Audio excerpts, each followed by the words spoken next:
stocks hit record again. Is Trump the reason?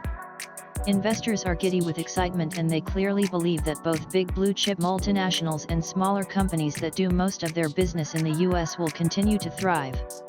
So is this the Donald Trump rally? Or the Janet Yellen rally? Some strategists believe Trump's stimulus plans and talk of killing many burdensome regulations are the reason stocks are soaring. Or perhaps this is better characterized as a continuation of the Barack Obama rally instead. You could argue that POTUS 44 has dealt POTUS 45 a pretty good hand. The solid job market and overall economy that Trump inherited may be the reason consumers and businesses are so confident. But investors and financial journalists are often quick to give the president more credit and blame than they probably deserve for the performance of the stock market. RBC strategist Jonathan Golub pointed this out in a report on Monday, one that was aptly titled "Message to Market: It's Not All About Donald." Related, Trump isn't killing the bull market. Golub noted that the S&P 500 rose nearly 7% from late June through Election Day, a time when most polls were predicting that Hillary Clinton would be the next president. But stocks have continued to rally since then, rising another 8% since Trump pulled off the upset, at least to the mainstream media and Wall Street victory. You can't have it both ways.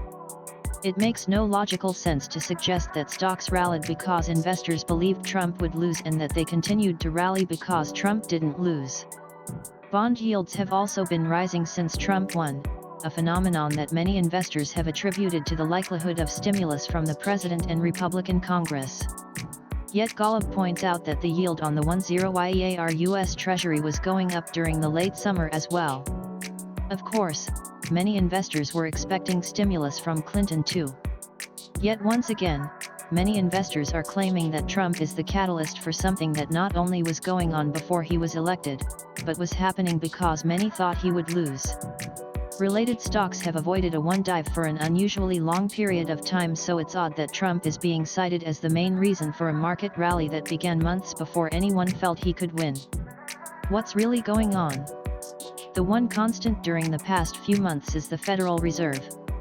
Yes, the markets are reacting to Washington. But they are paying closer attention to Janet Yellen, not the White House. The Fed made it crystal clear before the election that it would probably raise interest rates in December and do so a few more times in 2017, regardless of who won the race for president. The good news for investors is that the U.S. economy seems to be growing steadily, but does not appear to be at risk of overheating.